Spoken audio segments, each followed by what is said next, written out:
Hey, hey, welcome back to Congruent. Around here, we're not interested in highlight reels or polished answers.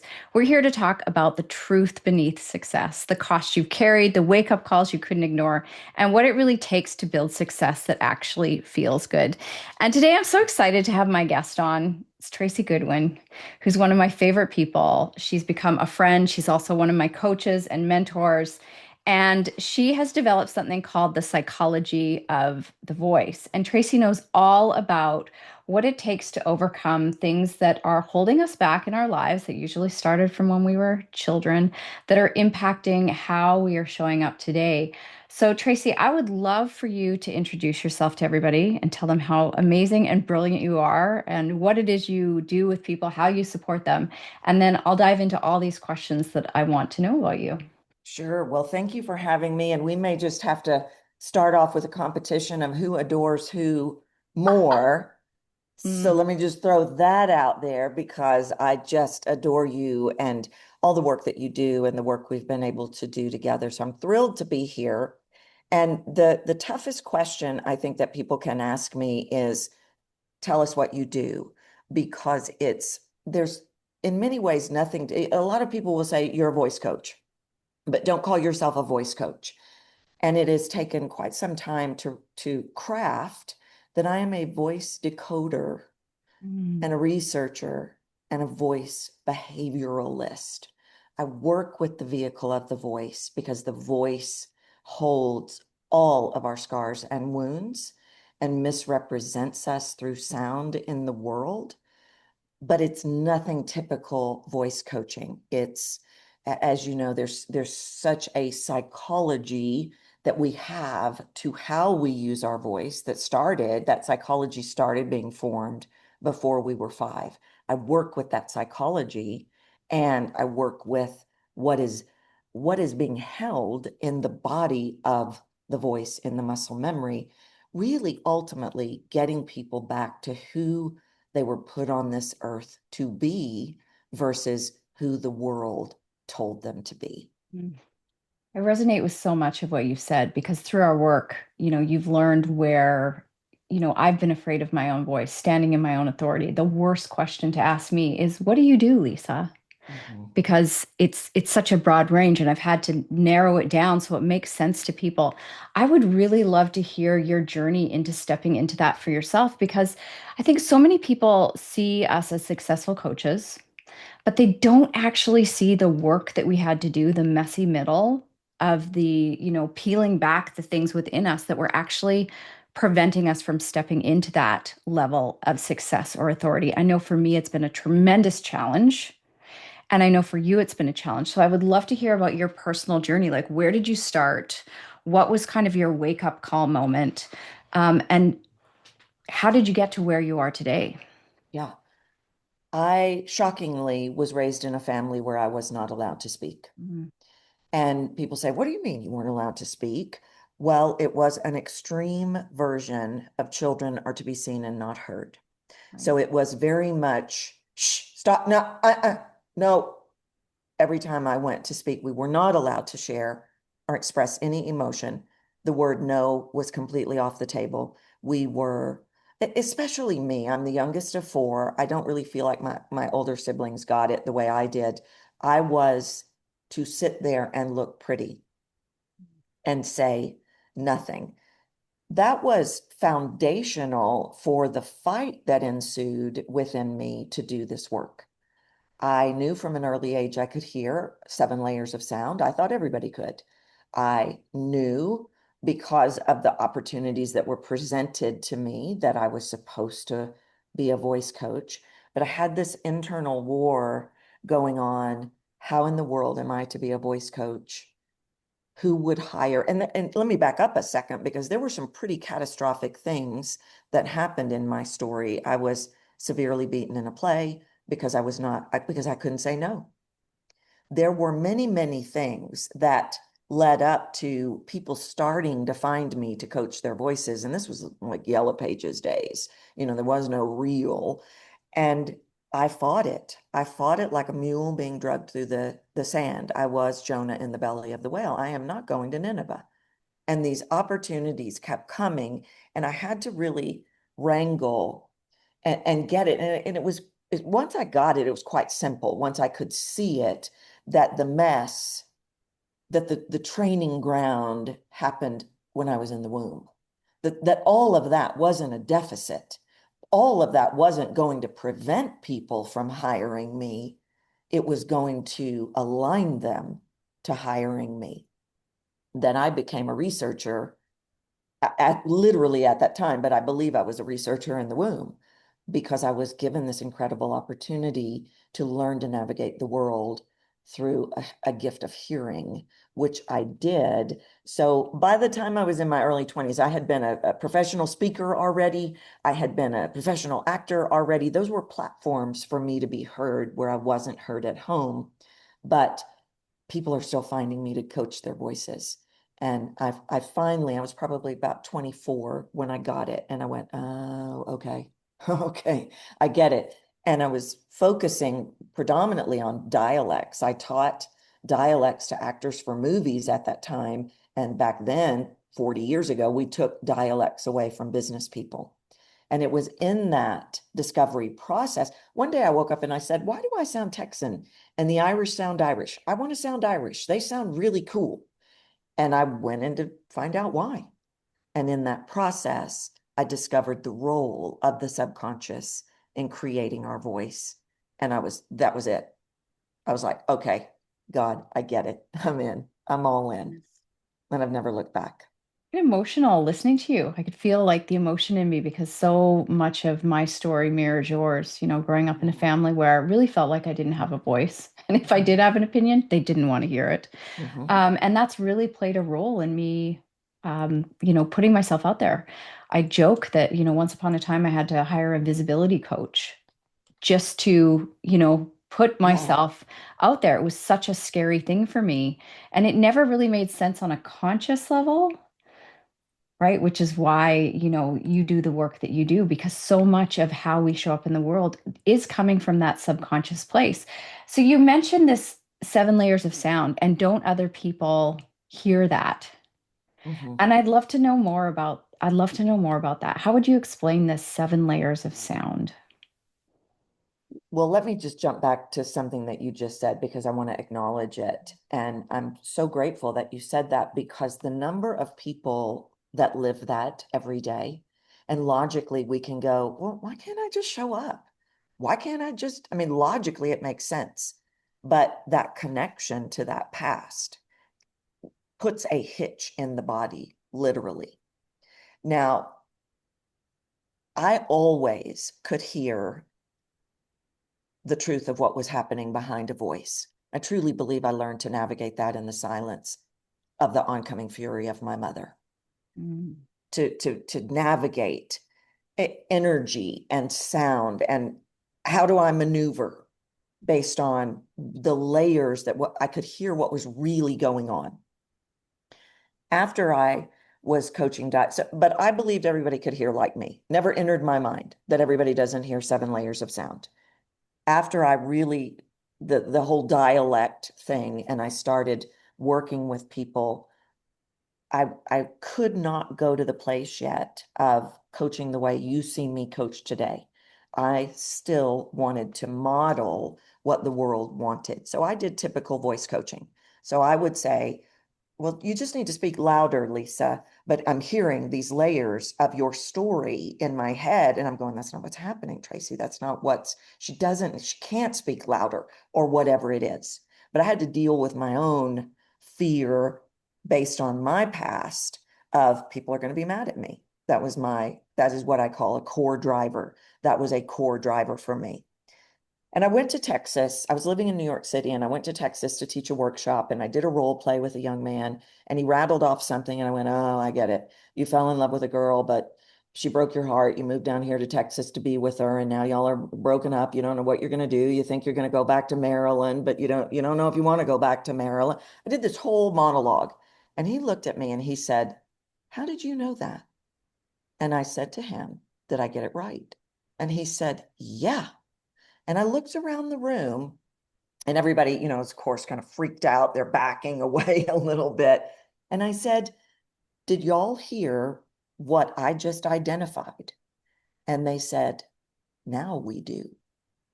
Well, that led me on a 10-year research study where I truly discovered that I can label it, but the subconscious of the listener is processing it. And I started chasing patterns. I'm a pattern chaser. That's how I figure out a lot of what I do. And every single time, these layers, I could always hear 7 layers of sound. The first 3 were always consistently a set of the same thing. The second 3 layers was always a set of what I call voice masks. And in the 7th layer of sound, I could hear the magic of the real voice that was buried alive. The nuances, the sparkle, the magic, the feeling. And it couldn't get out because it was trying to get through 6 layers of conditioning in relation to sound. And it was classically the same. Now there were variants of it, like people will have different voice masks, but 4, 5, and 6 was always a mask. Layer 1 was always what the person was thinking about. I could instantly identify it. Are you trying to get it right?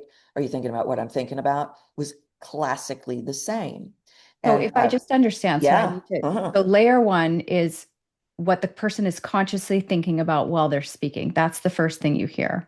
Layer two is the beliefs that they're working from, the masks, as you call them, whatever stories they're carrying in the subconscious is the second layer you hear. And the third layer that you hear is the actual truth of their voice underneath all of the garbage. Am I understanding that correctly? Yes, if you were to put it in buckets, bucket 1 is Yeah, layers 1 through 3. And right. I'm going to hear a variety of things. I will hear a character trait. I can instantly say, oh, I get it. You're outcome driven problem solver, no nonsense to the point of no time for idiocracy, right? Right. And the person will go, yeah, how'd you know? Because I hear it in your voice. And so that becomes the first sound the listener identifies. But yes, bucket 1 is all around things that are happening in your head. Bucket 2 is all sound based. Protection sounds are Right. what masks are. And then that magical level 3.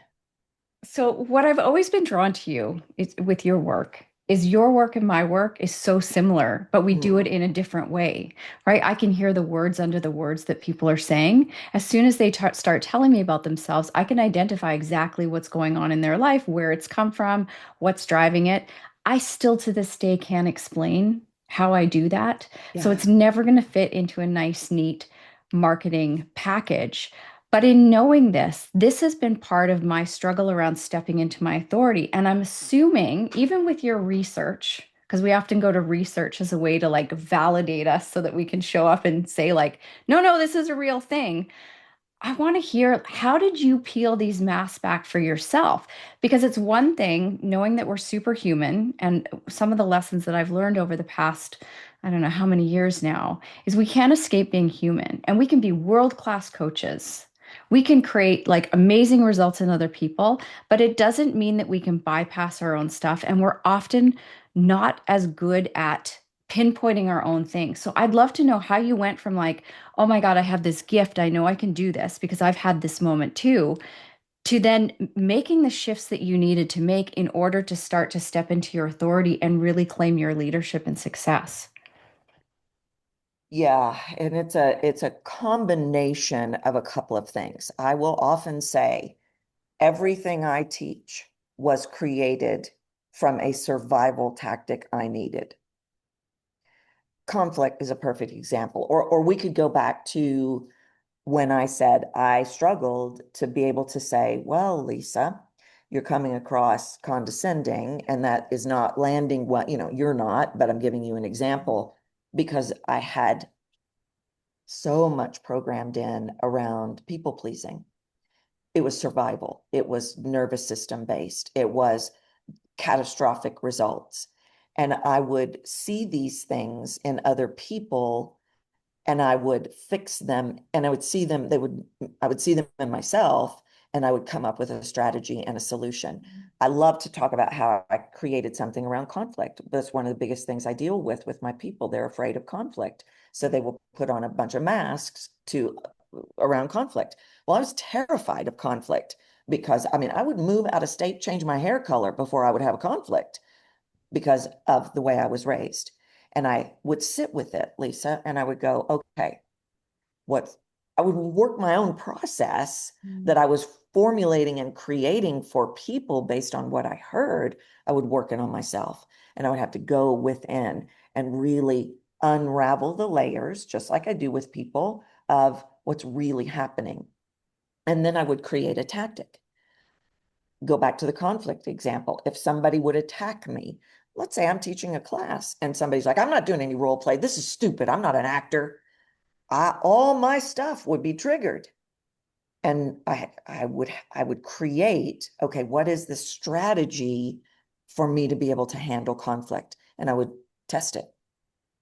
Yeah. So I was my own specimen of my own test subject. So it was this push and pull of what's coming up in me, what am I going to create to heal it in me, and what am I seeing in others, and what am I seeing in others that is creating something in me. Right. And I want to reflect something back. And for everybody listening, this level of awareness and being able to work your own process is a skill. You've Mm, learned it. I've had to learn it. But it's not an easy thing to do to create that level because it comes with high level of personal responsibility for what's happening in the moment and the courage to face yourself and to be honest with yourself about what am I experiencing. And so many people are disconnected from their emotions. They're not even aware. They leave their bodies when these things happen. So in these moments when we're triggered, whether it's with conflict or whatever it may be, the ability to stay in your body and see for yourself what is happening, acknowledge it, because you know, for many people, especially around conflicts, avoidance is right exit stage left. And what most people are doing is they're also avoiding the stuff within themselves, which is why they stay wrapped in these patterns over and over and over again. So I just want to reflect that back to you because you're like, well, I just worked my processes. I made my own process. Okay, not everybody has the yeah. capacity to do that. Most people don't have the ability to do that. And that's such a it's just one of your gifts. It's one of the reasons why I chose to work with you because, it's not easy for me to always find mentors that can work with me in the way um, that they're going to be able to match me. Yeah. That makes sense. Oh, it does. And I was just committed from a very young age to, how do I even want to say this? I was committed to healing my way through the incredible pain I suffered as a human at the hands of the people that were, and I don't have any angst against my family or my siblings or anything like that, but that was part of my purpose, I think, Lisa, and maybe you feel the same way, that I had no option but radical honesty. There was no other there. In fact, I think awareness is a gift and sometimes a kryptonite in Right. a way, because I am so aware of what is going on around me that it is, I just have to filter a lot. But I was willing to walk through the pain, and I have siblings that will not even open the door. And Right. I was able to watch that and go, I will not leave this planet having done the surface level. Not for me. So, were there any specific like wake up calls, like moments that really shook you, that drove you forward more into this work? Because I know in my life, there were very specific moments in time that really moved the needle for me, that really said, like, Lisa, this is an opportunity. You can go right or left. We always have a choice, right? But you, it sounds like me, are always going to take the choice that grows you, even if it's incredibly painful to work through it. Were there any specific moments in your life that really were that catapult for you? Well, the young man story that I Yeah. mentioned was a huge one. There's another one that I probably was the biggest, though. As I mentioned, I was teaching, I was already in New York City. I was coaching for Mike Nichols School, but I'm dancing on the edge of working from the gift. Mm. And it almost made me lose my mind. And so one day I said, I'm done. I will be a furniture refinisher. My best friend was my super in my building, big muscle guy. So we started a bit at business together. He would bring all the furniture in, and I would sand away the layers of varnish and paint and take these extraordinary pieces of furniture that we would find on the streets of New York City and make them beautiful again. And the phone would ring and the phone would ring and the phone would ring and people would want to hire me. I wouldn't answer the phone. I wouldn't call anybody back. I am a furniture refinisher now. And one day, in that sanding away the layers, I literally heard the voice of God say to me, "What are you doing? I didn't put you down there to finish furniture. I need you back in the game." And I said, "All right, God, but you're going to have to show me how to do it the way you put me here to do it because I'm afraid." And within 24 hours, the concept of psychology of the voice was crystal clear. I mean, the pieces had already been being formed because I was already in probably 2 or 3, maybe 4 research studies by then. I was dancing on the edge of what I knew I needed to have, what I knew I needed to do, I had to do, but I needed that push. And it was years before somebody on a podcast looked at me when I told that story and said, "Do you realize what you just said?" And I went, "No, what did I say?" And she said, "That's what you do for people, is you sand away the layers of the fabricated image of what they think they are supposed to be." And that was a big one. That was pretty That is a big one. profound. That is a big one. Which then leads me to the question. So I rebranded the podcast and named it Congruent because what I see over and over again is there's this disconnect between what we're feeling on the inside and what we think success is supposed to feel like versus how we're presenting on the outside. But really, it's about the cost of what happens when we're not congruent. So here you are sanding furniture, which was actually, the universe showing you, like, hey, pay attention. This is what you do. But what was the cost to you when you weren't living in alignment with what you were put on the planet to do? Well, I think it started even before I did the furniture stunt. I think it happened. I think it was happening when I was teaching typical voice coaching and knowing I could hear what I could hear and not having the courage to say it. I say it almost jokingly, but not jokingly.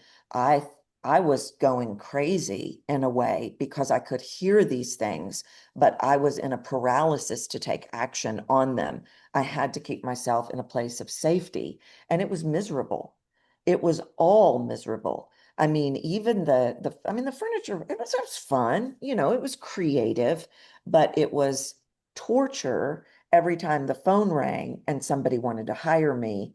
And just that knowing the truth that I wasn't supposed to be a friend before I even heard a voice tell me to stop, it became this existence. It was so multi-layered. It moved from fear and people pleasing and what are people going to think, that torture, that was a self-inflicted torture, to the existence of, is this all there is? Yeah, that lack of fulfillment. Totally. That lack of fulfillment that I see with so many people and the cost to their emotional well-being. Because whether Mhm. they realize it or not, right, their subconscious is fighting for love, safety, and belonging, but their soul is like, this isn't really safe, right? Yeah, Like, so yeah. we've told ourselves a story that this is safe, this is the way it's supposed to be, I'm doing the right things, but it comes at such a tremendous cost, health, wealth, relationships, you name all of them. So that's really, really powerful. So if you were to go back in time, I'm going to ask a question about success. If you were to go back in time 30 years ago and I asked you how to define success, how would you have defined it back then? Easy. I would have been famous. Okay. Yeah. Right? Famous and all the money in the bank. Yeah, well, and I don't even know if it was about money, but Interesting. it was about, and this is why I believe that I found acting at a young age. There was very, very early in my late teens and early 20s, I was an actor. I made my living doing television commercials. And my goal was to be a celebrity, to be famous, for everybody to see me is what it really, I mean, I can unravel now what the whole thing was about, but that's what I would have said, to be in Hollywood, to be an A-lister, and to be very famous. Okay. So as your career progressed, you're doing your research and you're working with people. When did you hit that place where you realized that you needed to redefine what success was for you? And how do you define success for yourself now? I think it was a progression. I do think I was probably in my 20s when I moved away from the whole celebrity thing. Mm. I could have cared less. I got very disenchanted at a very young age with that concept of what I thought I wanted to be. And I would say in my 30s, I probably moved into the money thing. I want to make a lot of money. It was definitely a progression. When I hit 50, I woke up the morning from 49 to 50 with a very clear mission of I have a gift that when I leave this planet, no one will have access to. It is time to touch every life on this earth that must hear from me before I am taken away.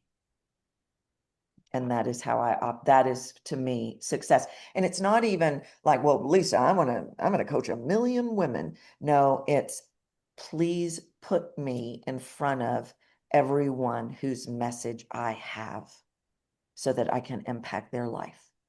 It's That's interesting how success moves into this place of feelings of creating legacy and fulfillment and impact. And you start to realize that, none of the other stuff matters. I know when I turned 50, and I've joked about this on the podcast, that, I'm halfway to dead. And something shifts when you realize that there are less years in front of you than behind you. And when you've been given gifts and you've been given this beautiful opportunity at a life, stop fucking around, stop wasting it. And that's the battle that I've been in with myself. This is continues to be the journey of like, what else is available to me if I move past some of the things that are still stopping me from really experiencing some of these next levels of joy and fulfillment that I want. and I think we all deal with that. You said something earlier, and I don't remember exactly what you said, but you think I've got it all together? Think again. I mean, it was something to the effect of working on our own stuff, or Mm. people can look at me and go, wow, well, I'll never be able to do it like you. And do you think I was doing this 25, 35, 45 years ago? No. I have walked my talk every day for as long as I can remember.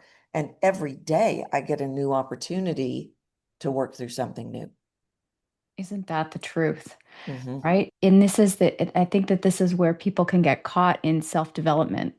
This Oh, level well, of that's true. this level of perfectionism, right? Like there's a place to get to, there's a destination. On one day I will have worked out all my stuff and the gates of heaven will open. Yes, they will because you'll be dead. Your lessons Yeah. are over when you return to your creator. But there is no end destination. We are never going to not have an opportunity to discover something new about ourselves because who I am today, who you are today, is different than who you were when you were 20. So, of course, we're going to unearth new things because we're constantly, every single day, in new territory. But, the opportunity to continue to explore our gifts, because with all the stuff that we discover that we're like, ooh, I don't really love this. There also comes discoveries of things like, oh, I really love this. I didn't know this was here.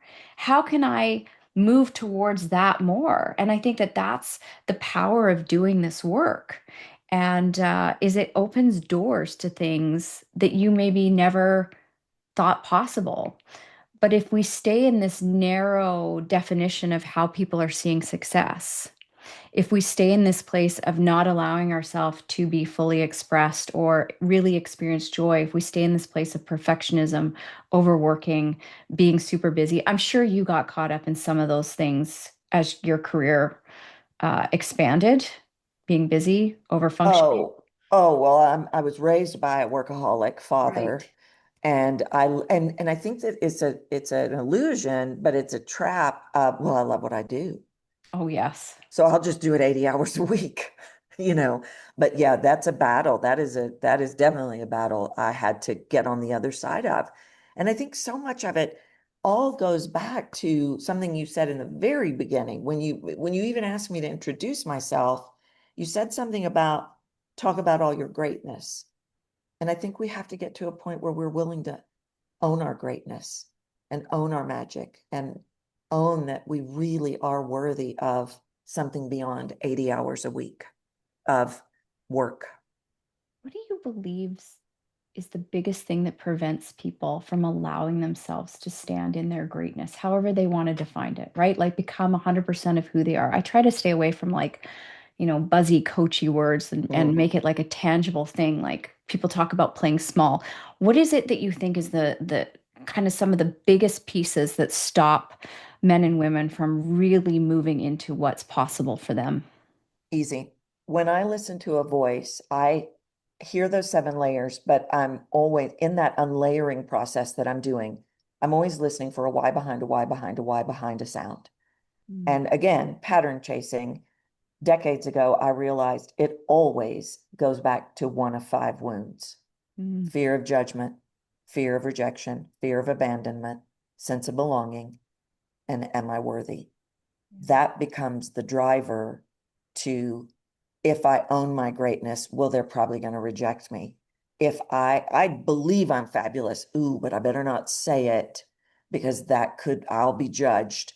That wound has not been dealt with, and therefore it's playing out in voice choices. Wow. I would say that that's true, right? I talk about it as love, safety, and belonging, which kind of Mm, wraps up all of those mhm. specifics into it. And I mean, we live in a world right now that literally reinforces it's not safe to speak up. It's not safe to be yourself, and a variety of reasons. So we're not just wrestling with our own subconscious beliefs, but we're also having this input from our external environment that reinforces that. So how do we navigate finding that way? Because if you try and push past a part of you that truly believes it's unsafe, you're always going to snap back. So, how do we truly move past these things where they don't hold us hostage anymore? This is something I'm especially sitting with today as things unfold in the world, and I am always looking at what's the next evolution for me before I leave this planet. And one of the things, the first thing that I thought of when you said this, which I think is true, it may not be the answer that people want to hear per se. And I really maybe need to think through it a little bit more because I do think we're dealing with factors of safety, factors of so many things. But the way I operate from is I operate from completely surrendering the outcome and always trusting that I'm going to be okay. Yeah, that's where I But work from as well. yeah, I can't control the outcome and I refuse. And I'm not, I take this very serious as someone who has even had death threats. I take it very serious. So I want you to know I'm not just, oh, whatever, surrender the outcome. No, I get it on a really deep level. But I think we have to couple surrender with trusting that everything is working in our favor, everything is working out, and that there is good and purpose in all of it. And then we step into it. Otherwise, we won't. Yeah, because fear will literally trap you. Yeah. Yeah, that's very much the place I have to work from is that even when it looks like things aren't working out, and even when I can't make sense of things, Mhm. that maybe it's not my job to make sense of it. But Totally. what in me do I get to look at? And where am I using other circumstances that are happening as a way to fuel my fear so I don't have to go do the things that I know that I'm supposed to do? And it's always this balance. And right now with a 14-year-old in the house, these Mm. are very interesting conversations, right? We want him to be his fully authentic self. That's so buzzy, right? Um, and also have that level of discernment to decide like when is it really truly safe for me versus when is it not?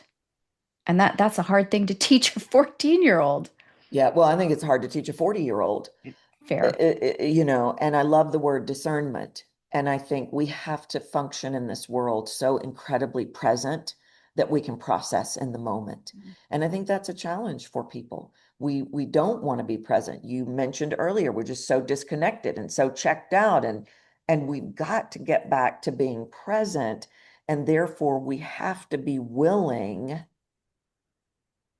to suffer Yeah. in that presence of that uncomfortable feeling. I don't mean I want everybody suffering. That's not what I mean. But I had this amazing coach. I love coaches. I've got I always have a ton of them. And I remember my very first coach in my 20s, one time she asked me to do something. I said, I'm not doing that. And she said, well, would you consider it? And no, I'm not doing it. And she said, well, would you be willing to do it? No, I'm not doing it.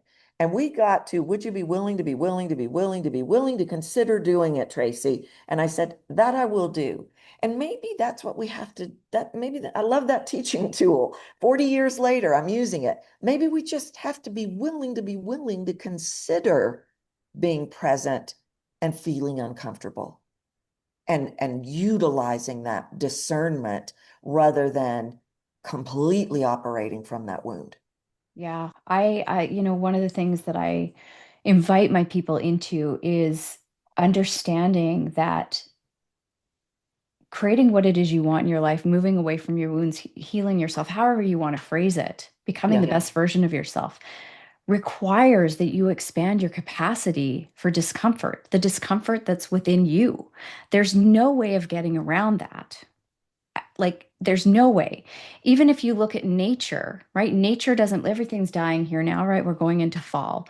But in spring, for that flower to bloom, it literally the seed needs to like break apart and then it has to Mhm. force its way up through the soil so that it can finally get sun on its face to bloom. When we think about that process, nothing about it is like gentle.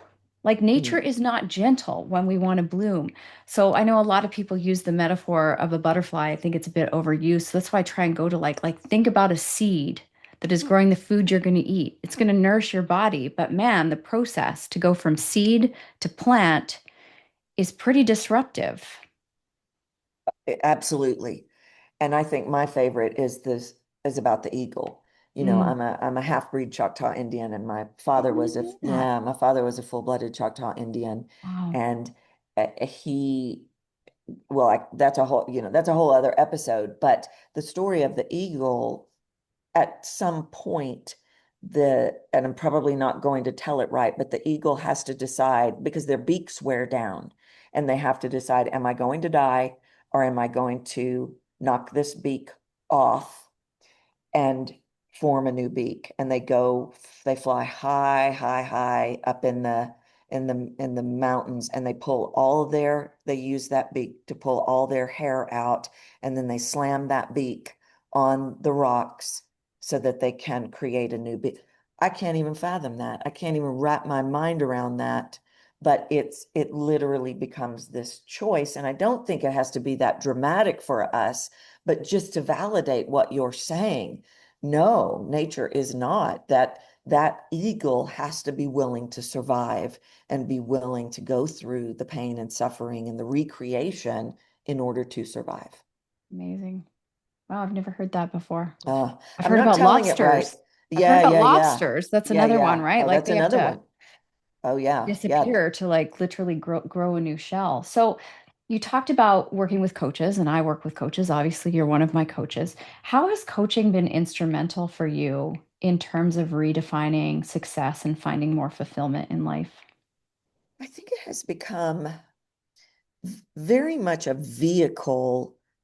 What lights me up more than anything is to pour into people Mm. and to hold space for discovery for people. And I think in the early years of my career, I thought about myself more like a teacher. In fact, before I did this work, I thought I was going to be a college professor until I did it.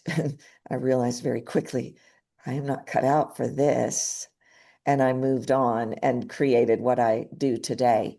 But I think I thought of myself as a teacher, let me instruct you on data points and information, rather than seeing myself as a vessel of information that I have been gifted with, that I am so grateful to be able to pour into people, to see them on their way, to see Was that a them on their safety journey. mask for you, hiding behind the data and giving instruction? I maybe, but I think it was more, I wasn't open to the possibility of my gift. At that point, when I was a college professor, I was still poo-pooing the fact that I could hear voices. Not only did I think everybody could hear them, but I thought, "Pff, what's the big deal about that?" Well, let's face it, data and knowledge has been held in high Oh, esteem, yeah. whereas feeling and intuition, I would never call myself an intuitive coach because people are like, what the hell Mhm. is that? There's no value in that. But that's actually where the value lies Oh, in yeah. the feeling in the body, the emotion in the body. So that's why I asked, was the data points in that way, was it a safety mask for you? Because a lot of people use that to protect Oh, themselves, right? yes. Like, I got the facts and the data here. Oh, yeah. Well, I think in different ways, it absolutely was safety. Well, this is what we do. You don't come into a college classroom at a university and start talking about seven layers of sound. You do a slide deck and and all that stuff is what ultimately made me almost lose my mind Yeah. because I was so out of alignment with it. I was out of alignment with the system of the way we had to be in a university. And I'm not discrediting this. For me, this was very out of alignment. But that's one of my biggest gripes is if I look at the trajectory of the way people are taught, information, data, don't upset anybody, get it perfect, get it right, do the thing. So by the time people get to me, they're borderline traumatized because a college professor or a boss or a parent or someone destroyed them over data. I feel the same way about reading the room. People just flip out when I say, I don't want you to read the room. Well, I've been taught that my whole life. Of course I have to read the room. Okay, read the room, but don't change who you are Yeah. based on what you think you see. Such powerful work. Such powerful work. Now, I have to ask you because you dropped this earlier, and I was like, Mm. what? You've had a death threat before? Tracy, who would possibly threaten death of you? Is that a It's, story you're willing to share? well, I don't even remember a whole lot about it, but I'm happy to talk about not just the death threat. It was because I wouldn't accommodate someone's request, is where it came from. But in the early years of my career, the amount of hate I received for my concepts, I was so radically out there when I made the switch to psychology of the voice that I was decimated online. I will often almost joke with my students and say, okay, you're okay because you don't have any hate clubs, international, we hate Tracy Goodwin hate clubs that were formed. You weren't requested to come on national television to be humiliated on purpose. You weren't threatened with day after day after day for as long as I could remember receiving emails about what an effing uh, piece of, what you shouldn't exist, you should be dead, because I was showing up with concepts that were really radical back then when everything was about technique. And I think in retrospect, I can say maybe somehow I knew that judgment would come. And so I stayed in the safety of just speak louder, Lisa. Just put in some pauses. And it was hard. Well, I can It imagine because facing all of that is literally everything, all the beliefs you've held about yourself. It's not safe to speak out. I don't have a voice. People aren't going to listen to me. I'm going to be misunderstood. Whatever it was, the universe is like, okay, we're going to mirror this all back to you. Are you truly committed to healing those wounds so mhm. that you can move forward and actually do your work in the world? Yeah, and I think I don't remember a ton of details about it because I've worked through it and moved it out. If I Yeah. didn't, I would never be able to show up today. I would never be able to show up again. But I think it was also, I was given so many opportunities to recover my power from people. And what a way to recover your power from people to have your life threatened because you won't do what somebody wants you to do. A powerful story. It's major. It is a major story. And that's what I mean. Like, we do have these catalysts in our lives that really force us to say, like, how do you want to move forward? Because if you don't release this stuff that you're carrying, you're going to keep getting more of it. If you don't want any more of it, let's let it go. I had a counselor say to me once, Lisa, nobody can push your buttons if you know what your buttons are and you heal your Yeah. buttons. Then you Yeah. don't have those buttons anymore. Because I was complaining about somebody pushing, everyone's pushing my buttons. She's like, well, then don't have the buttons. Yeah. It's a radical concept to me at the time Yeah. that I didn't have to respond or react in that way, but that this person was literally showing me what was already inside me, had Mhm. nothing to do with them. It was like what was living in me. So, so now you know what it feels like to be out of alignment or incongruent in your life. How do you identify when that's happening now? And what do you do to shift yourself back into that place of congruence so you are in a place of peace and ease and fulfillment? Happened this week. Because, and I will tell my students, I'll say, you want to challenge me on walking my talk, put me on a customer service line. Oh my. Or, something where there's a scripted concept and I don't feel heard. I still have to really walk my talk. And so I go back to some of the things that we've talked about. One, I always have coaches. Two, I am always aware of what I'm doing. I know when I'm spinning out. And it may take me a minute I may have three spin outs before I go, hold on, whoa. And then I do this evaluation and I immediately look at, okay, what is causing me? What is really going on here? Yeah, they won't send you the title so you can get your new plates. And they're not hearing you, but what else? And I will immediately, when I recognize it, do the work. The work for me is still in catching it sooner, the things that still can get to me. And what's fascinating to me, I was even just reflecting on this week, it's something around a car title, all of this. How many layers are there going to be from that silencing?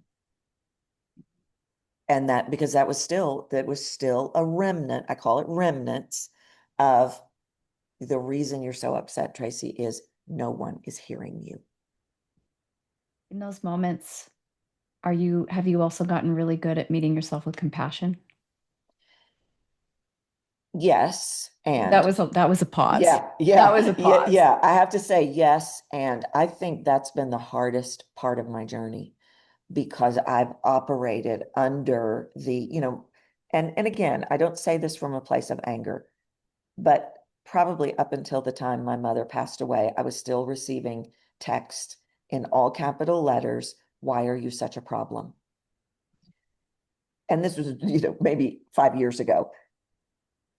That has probably been what I have struggled with the most is not being as hard on me as the world has been. I think that's for me, that's one of the greatest places of continued work. And that is a big piece of work that I do with most of my clients. Most Mhm. of the men and women that I work with really struggle to be self-compassionate because they were taught that being hard on themselves or having someone be hard on them, they've intertwined that with like that's what love is. Yeah. And Oh, it, totally. and it's not. So learning compassion feels like what? I don't want to be too soft on myself. And I just want to be clear about, whether you use the word congruence or alignment, it's not about perfection. Like nobody is 100% congruent all the time. And we're constantly having to look and evaluate and say, like, where am I out of sync? But part of the goal of this podcast is to let people see that it isn't a perfect process. But the more you can start to catch yourself and, like, where do I need to bring myself back to center, the better your life will continue to get. But being 100% congruent is not actually the goal. No, no, and maybe not even a reality. No, it's I, not. I don't actually even know if I want that reality No. because I want to continue to learn and grow. For me, it's about tightening the window. Yes. I remember when I would have a conflict or I would get upset about something somebody said, and it would be months I'm carrying that. Now it's minutes. That's the goal. Yeah. I love that. Well, thank you so much for coming on. Is there anything that you want, like last words of wisdom you want to give to people about this work or living a life of congruency for you? Anything you want to say? I give you the final words here, Tracy. Well, this has just been such a fantastic conversation, and thank you for having me and having this conversation with me. I think the thing that I would probably leave people with is to find the way, however you get there, to understanding that you have a message and not from the perspective of, well, let me just throw out some buzzwords like speak your truth, know your words matter. I don't mean that. I mean, your voice is your identity. It is the literal orchestra of your heart. Mm. There is someone waiting for that message. So find your way to revealing it, whatever that is, because I promise you, there's somebody that's desperately looking for you to hear it. I love that so much. And that's why I'm so grateful that I found you because I've had such a wrestling match with my own voice over the years. And there's things that I'm being called forward into doing that require me to really make peace with my voice. And it has been a very, very interesting journey because it's not about, oh, I don't know how to write the keynote. Like I've No. realized it's not about that for me. I speak every single day, but what is it about that specific on stage speaking? And these are the things that I'm still unraveling. And I think, wow, like what is possible for me on the other side of this? So these are places where I'm still trying to get back into like congruence with myself. So tell everybody where they can find you so that they can experience more of your magic.